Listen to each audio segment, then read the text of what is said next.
So welcome to the crossing this morning. It's been hopefully been a great week of Thanksgiving for you. Adam, how was your Thanksgiving? It was good, really good. One of my highlights, it started off with blueberry pancakes at Cracker Barrel. So yes. Could have stopped right there. No, but then our whole family went over to my little brother's to play football, but none of us wanted to play football. So we ended up playing Pictionary. Have you played Pictionary before? With toddlers? Funnest thing ever. I mean, totally the funnest thing ever because scribbles become things.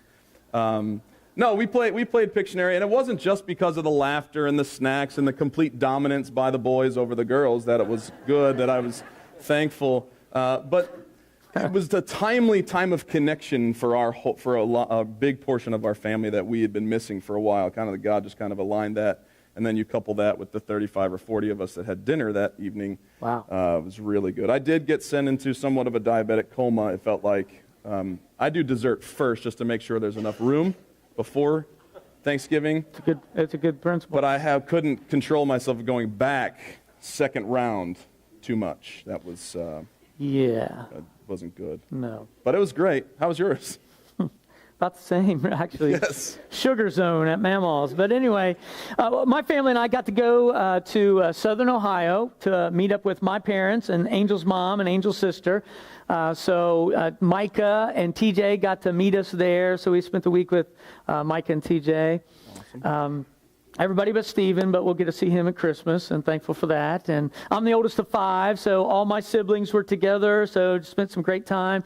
My mom is famous for pies, so I was in, the sugar zone for about 3 days, and yeah, but sugar cream pie and pecan pie and Texas sheet cake cookies, and all I did was just. Listen, if you can ever weasel your way into a trip to Ohio to Mamaw's, or when she's here, do it shamelessly. Just do it, whatever you can, and request blackberry pie and cinnamon ice cream.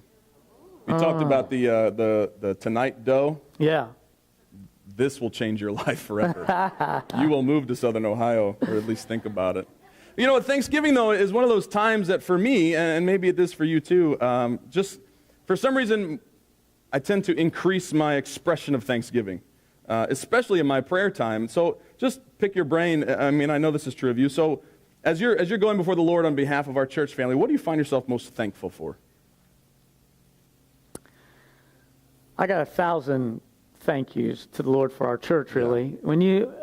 I think at the top of the list would be connections, personal connections, interpersonal connection, friendships, really, that I have with people in the church, and then the friendships I see developing, with each other. I think that's one of the greatest blessings, just to know you have somebody doing life with somebody. Yeah. And I know for a lot of people in our church, their church family outweighs their physical family. Yeah. Time. So I think that's one of the things I would be most thankful for. I'd have to also tell you about authentic faith that I see in people. I know that there are people here that their top priority really is to worship the Lord, their God, with all their heart, mind, soul, and strength. Yeah. I love that. Yeah. And people who want to serve the Lord. I'm very thankful for that. A lot to be thankful for. What about you? Top of the list. I mean, if I were to be honest, it would have to have something to do with the next generation. Whether it be our leaders. I don't know if you know this. If you don't have kids, you may not know this, but our youth leaders are unbelievable. We've got, they're unbelievable. If I go on, I'm just going to bawl my eyes out, so I won't do that to you today. We'll wait till Christmas for that. But no, literally from our nursery staff all the way up through elementary and preschool and our middle school leaders who have just poured into it, who are so thankful to be a part of serving and how the middle schoolers have impacted their lives, and our high school leaders. If you don't know who our youth leaders are, you need to connect with them, because they will challenge you and strengthen your faith, and they will pour into your kids, and they will get you involved in serving in the youth ministry. Shameless plug. So make sure you connect with some of them. But no, really, and our kids. What I've noticed is a lot of the conferences we go to, especially the last couple of years, the big trend in all these Christian books have been the amount of kids, teenagers leaving the faith. And I just don't see that within our church family. It's pretty awesome. Our kids, from the kids to the teenagers, are just solidly grounded, which is it's a big kudos to our families and our parents who take it seriously, investing in the next generation, not just dropping them off to the church and say, here, you do it. And we have a great philosophy. We have a great team here as church and family working together, and I'm just thankful. It's so much fun, and I'm challenged by the kids, which is fun too, at times. Well, speaking of the next generation, Yeah. Wouldn't it be cool to have some of the next generation help us this morning? It would totally be cool. That would be cool. In fact, It's almost like we prepared there's for three this. stools. Right that would be so cool. Adam, why don't you peruse the audience and Mason, I need you. Mason, come on down. This would Come be so on, Mace. fun. Mason, Let's see who we need. we need two more. Come on, Jess. You want to come up here? I know you do. Come on, Jess. You'd be great. Yay, Jess. Lacey, you'd be great too. Come on up. Pick your stool. Welcome to the stage. See how red your faces Yes. are. Fantastic. I'm so grateful. So this is Jess. She is involved in Surge, and Mason's involved back in the Cove on Sunday mornings. He'll be involved in Surge next year, right? Jess, how old are Lacey, you? this is perfect. You're 11. Mason? You're so joyful. I love it. 10. Welcome. And who's this, Adam? This is Lacey. Lacey. Welcome to the Lacey's a rock stage. star. Aren't you glad you wore your nice boots today? And how old are you? I'm 12. 12. All right, 10, 11, and 12. Yeah, man. You did good. Not bad. Not bad. We're going to talk to you guys about Thanksgiving. Just pick your brain just a little bit because you're so helpful. You got some great insight. You're really going to help us today. So first one, and I'm just going to pass the mic straight down. Thanksgiving just happened, right? You had a time of Thanksgiving. Best part of Thanksgiving? The food. And being with my family. And being with your family. All right. In that order? In that order, absolutely. Yeah, all right. Of course, yeah. That's what I said too. Spending time with my family. Your family. Really? Really? Your two sisters. You're like so thankful. Oh, parents. I'm also thankful for my family. It's a good thing when you're thankful for your family. Yeah, right on. What did you did you do anything special on Thanksgiving? No. Just be together and eat. Yeah. Love that. It's the best holiday ever. Mace, you do anything fun? Yeah? Hung out. What do you think would be what do you think is the purpose of Thanksgiving? Why do we even have this holiday? You need a microphone, dude. What God does for you. Like what God does for you every day. That's a great reason. Yeah. I agree. Ditto. You're the man, Mace. Smart. Perfect. Adam, you want to see if they know what's on the next screen? So, I've been doing a little research here for the next Thanksgiving. How do you feel about the turducken? It's turducken. Three birds are better than one. So a turducken is a chicken inside of a duck inside of a turkey Interesting. with some stuffing. So, look at it. Mason, what's your first reaction to the you turducken? see the turducken and you say, Who thought "Who of thought that? of that?" I promise you it was a man. Jess, what do you think? Yay or nay? Looks disgusting. Disgusting? Is that your answer too? Well, if it's good, then I'll eat it. Right on. Yeah, exactly right. Have any? You've never tried it. It doesn't matter about what it looks like. That's exactly right. We don't do eating with our eyes first. Have you ever tried a turducken? Nobody? Are they expensive? I don't know. I want to feel like in recent times, Steve made one with a pig Steve around has it. made a turducken. All of that inside Oh, a a pig, pig right? turkin.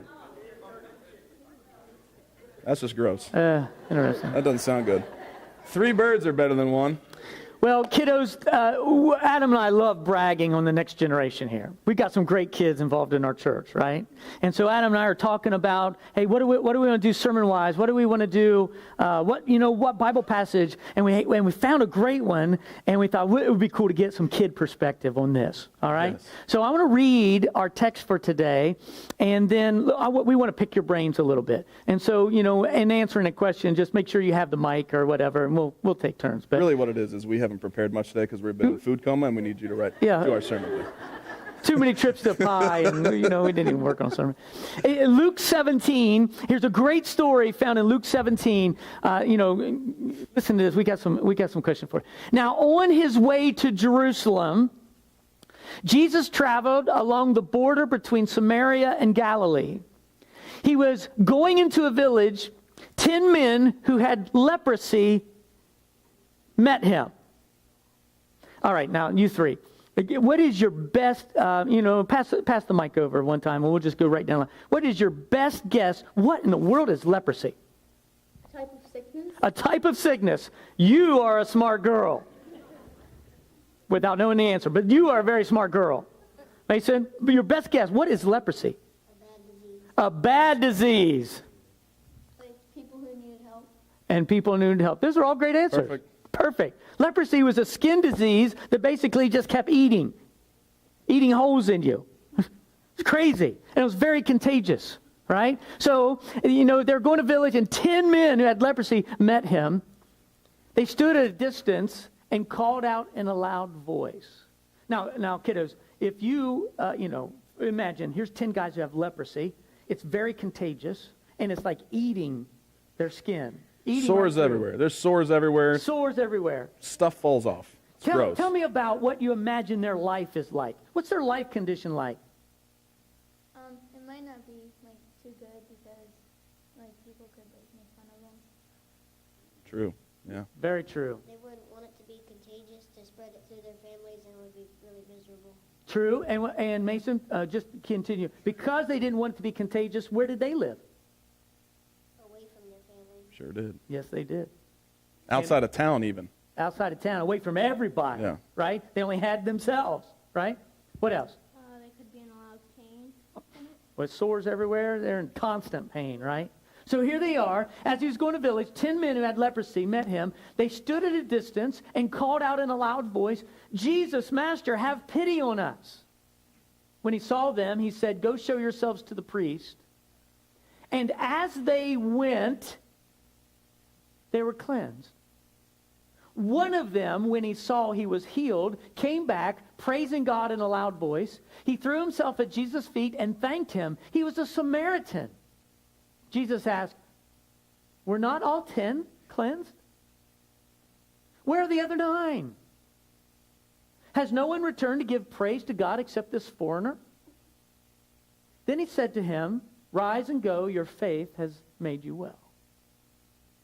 So 10 of them came sick, and only 1 came back to say thank you. What's your first reaction to that? What do you think about that? 1 out of 10 comes back and says thank you for being healed. What do you think? They would have died. Think they might have died? I don't know. Well, let me ask you a different. So there's 9 of them that didn't. Why didn't they come back? They thought something was more important than giving thanks to the Lord. What do you think they were doing? That's a question I have. What were they doing?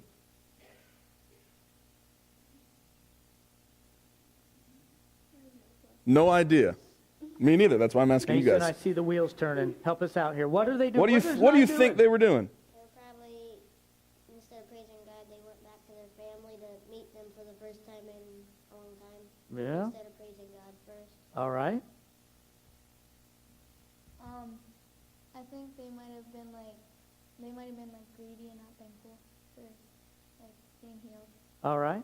Maybe kind of like taking advantage of it. Yeah. Got a great blessing and then just kind of went on with it. Mm-hmm. All right. Huh. Kind of part of Thanksgiving is to go back and praise Jesus and then go have time with your family. All right. Kind of the Oh. priority of it, right? Okay. All right. What do you know is true about the one? The one guy returned. What do you know is true about him? Start us.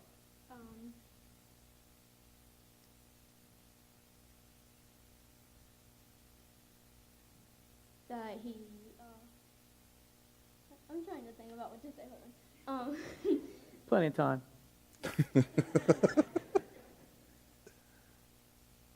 What was true about him? What do you know is true about him? That he knew that God could help him. All right. Yeah. And he knew that God did help him, right? Right. Mason, what was true about this guy? That he put Jesus first. before his family. He did, didn't he? Now, listen, Mason, I think you're on it. Going back to your family and spending time, that's a good thing, right? They would have all been looking forward to that. That's what all of us said. That was our first thing for Thanksgiving. That's exactly right. All of us said, family. Adam said, I said it, you three said it. Be with family. They just wanted to be with family. It was a good thing. But this guy demonstrates his first response was Jesus. That's cool. I think he was like very grateful for being like healed, so he just wanted to make sure he said thank you. I love that. What do you think, just off the top of your heads, what do you think these guys would have felt about the turducken? Just curious. I don't know. I don't know either. What would they have thought about the turducken? Same thing I said earlier. Who came up with it? Who? No one came up with that. They probably would have liked it, maybe. I think they would. They would have loved it, for a sure. warm meal for once. That's right. Hey, what do you think this passage, this whole story, what should it teach us about Thanksgiving?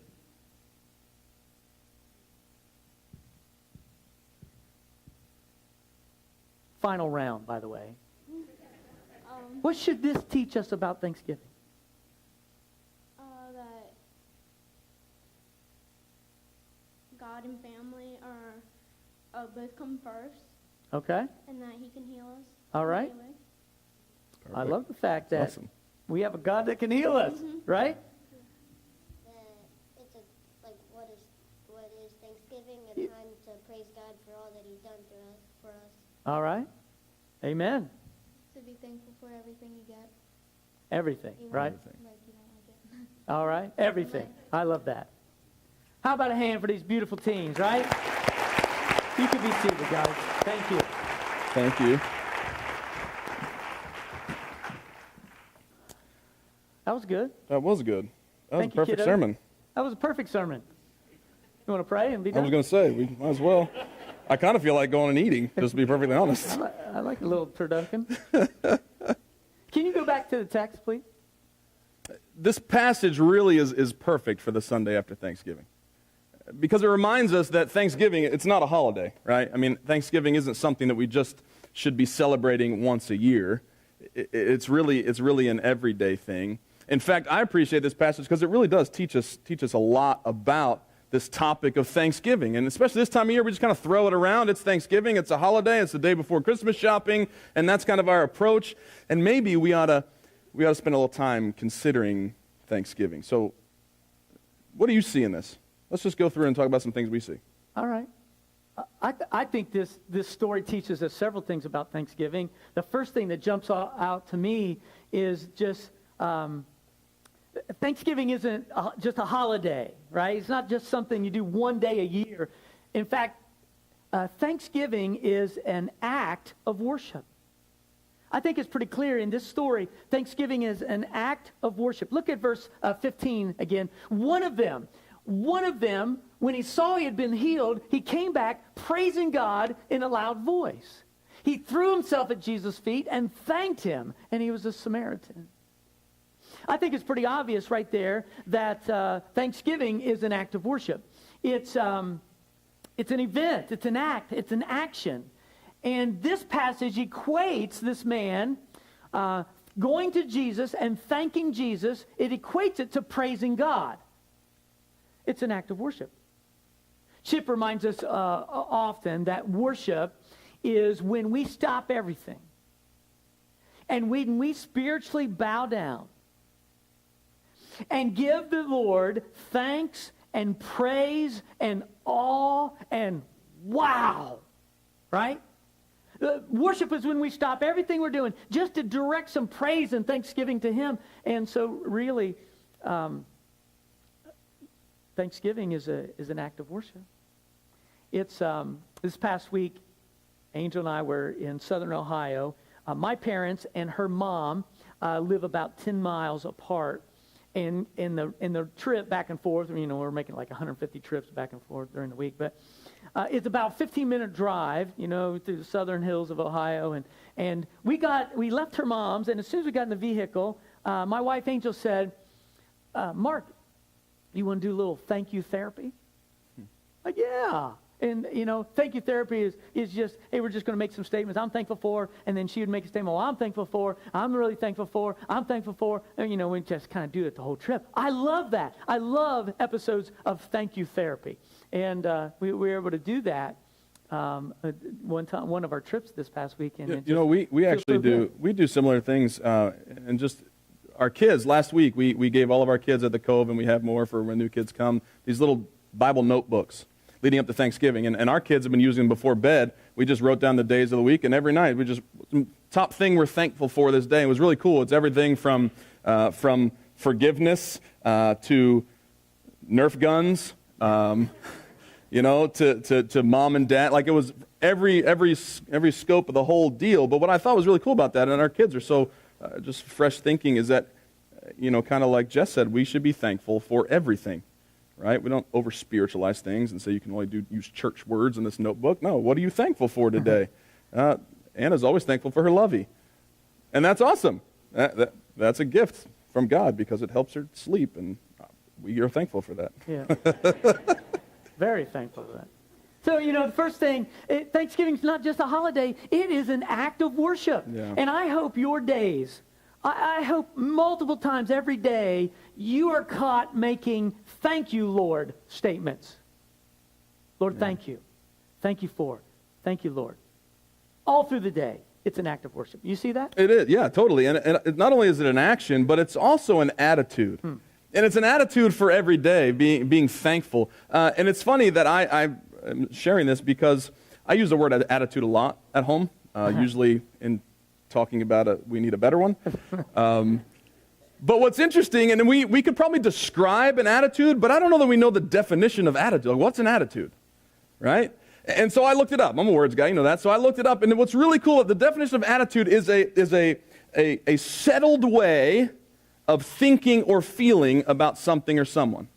It's been settled. It's done. It's set in stone. This is how I'm going to think. This is how I'm going to feel. And out of those attitudes, it always affects the way we act, our behavior. We see that in this guy, don't we? Right? And this guy, verse 16 says, he threw himself at Jesus' feet and thanked him. And this guy had already settled in his heart he's a thankful person. The only way he knew how to respond when he was completely healed, he was completely cleansed of this disease and then some, was to respond back to the one who had provided the incredible blessing, to bow down and to give thanks. And here's what's really cool. He received this incredible blessing. And you and I receive incredible blessings every day from the Lord, right? And our attitude ought to be the same, that we bow down, that we have settled to be thankful to the Lord for the things he does and is doing and is providing and is protecting us from. We ought to be this attitude, a settled way, a settled approach to life is being thankful. All throughout the Bible, we're commanded to give thanks. We read some of it this morning. Give thanks to the Lord. That's not a suggestion. That's you do this because his love endures forever, because of his powerful name, because of his providence, because of all these things. In fact, I read Psalm 107 this week. If you've not read that in a while, check it out. A great Thanksgiving psalm. And 4 times in the psalm, listen to this. It says, give thanks to the Lord for his unfailing love and his wonderful deeds for mankind. If you're not sure what to give thanks for, if you're running out of things, God says this is simple. God's love and all he does for people. I don't think you'll ever run out of things. Yeah. So many things to give thanks for, and that's not a once-a-year thing, is it? That's I've settled in my heart, I'm going to be a thankful person approach to life. And so Thanksgiving is not only an act of worship, it's certainly not a holiday, it's an attitude for every day. What else do you see? One of the things I see I think the story kind of gives us a little sneak preview about the reality of the human condition. Look at verse 17 again. Jesus asks, were not all 10 cleansed? Where are the other 9? Has no one returned to give praise to God except this foreigner? The one least likely, right? This foreigner? And I think what this text teaches us is that Thanksgiving is a choice. It's an act of worship. It's an attitude for every day. But it is a choice, unfortunately, that most won't make. 10 were healed, and only 1 comes to return and gives thanks. 1 out of 10? That's not a very good percentage, is it? 1 out of 10? Adam, do you think God is frustrated? What do you mean? What I mean is, God is constantly giving, right? God is constantly providing. God is constantly empowering. God is constantly sustaining. God is constantly answering our prayers. And if this is any indication of the human, existence, only 1 out of 10 will come back to tell him thanks? Yeah. That has to be frustrating. And Thanksgiving is a choice I wonder if this text indicates that most won't make. Even though most might not make it, it's a choice I want to make. Yeah. I want to make, because I'm learning as I mature in the faith that Thanksgiving is the key to life.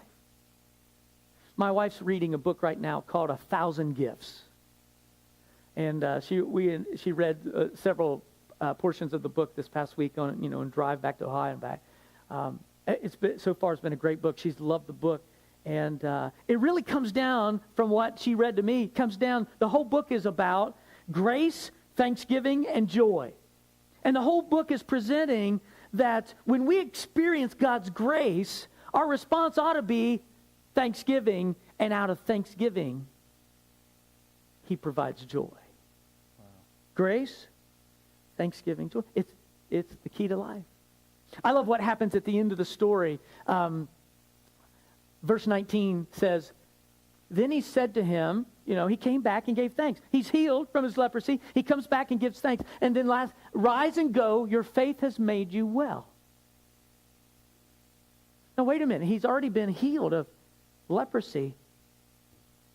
This is another blessing. Some translations say, go, your faith has made you whole. This is holistic. Jesus just not only healed him physically from the disease of leprosy, he healed him emotionally. Can you imagine the emotions going on and the emotional, dysfunction that maybe has developed in the last years of being separated from him? It made him whole that way. I think spiritually. I think this is pointing to salvation. And here's what I get from the text. This is so cool. Here, blessings, more blessings come to those who are grateful. Who choose to be grateful. It's a choice. Choice. It's a choice. It's a choice. Most won't make it, but I want to. I want to make it. In fact, that's the last point I want to make is I want that to be true of me. I want Thanksgiving. I want to be characteristically described as I'm a thankful person. I want that true of my family. I want that true of our family, the kids here at the church, our whole church family. The people of God ought to be thankful. And it's not a holiday. It's not a once-in-a-while thing. We're just thankful people. The thing is, having a thankful heart is something that is true of God's people according to His Word. That God's people are thankful, and so it has to describe you and I. In fact, if I were to boil it all down, the 2 top things that I want true of everybody, including me and my kids, is to know Jesus and be thankful. It's that vital. It is the key to life. It overflows, right? When we acknowledge God's grace and the things He's done for us. Having a thankful heart really is more than saying thank you, right? It's not a matter of politeness, like we tell our kids, hey, say thank you, say thank you. And a lot of times, like we said earlier in the Bible, it's a command, but I think that's not the heart God's going after. That it ought to be out of an overflow of experiencing Him and His grace and what He does and who He is, that we naturally have thankful hearts. And when we have that characteristic of being a thankful heart, having a thankful heart, being a thankful person, when we're thankful, it takes our eyes off of us. It takes our eyes off of our stuff and our circumstances and our heartache and our difficulty and our pain. And even in the midst of all those things, when we're able to say thank you, we realize something. We're reminded that God is in control, that God is for us, that God is on the move. He's working, He's doing, He's active. And it's having a thankful heart. And it's a matter of faith. Right? Jesus didn't say, rise and go, your politeness has made you well. But your faith has made you well, displayed. His faith was on display in a thankful heart. In a thankful heart. And it's a bigger picture thing. It reminds us that we belong to God and that God is for us and that we have every spiritual blessing in Christ and that he's given us everything we need for life and godliness, and that when Jesus says, I've come to give life and have it to, that you may have it to the full, that's a true thing that we have, and it's eternal. And so I want Thanksgiving to be true of all of us. So Adam and I want you to hear one more time, Thanksgiving isn't just a holiday. It's not something that ought to happen just once a year, right? We know that. This is a perfect text to be for the Sunday that follows Thanksgiving holiday, because Thanksgiving is an act of worship. How's your worship quotient? Frequently, are you just telling the Lord thank you? I hope so. And it's an attitude for every day. It's an attitude for those of us to experience his grace every day. We ought to be following up with an attitude of gratitude every day. And it's a choice. It's a great choice. It's a right choice. Unfortunately, most won't make it. But I want to make it. I want you making it. In fact, it's a characteristic that we want true. Adam and I want true of ourselves. We want true of the church. We want true of our kids. We want true of the next generation. It's a characteristic that ought to be true. We ought to be the most thankful people on the planet. Amen? Amen, yeah. Adam, you want to do a little thank you therapy? Yeah. That would be awesome. That would be awesome. Well, let's take it a step further. Why don't we be like this guy? You want to do it on our knees? When was the last time you did that? When was the last time you got on your knees before God? See, there's something special about the position of our bodies. Oftentimes it's a display of the position of our hearts. This guy didn't just bow his head, he bowed his heart in thanksgiving. Yeah.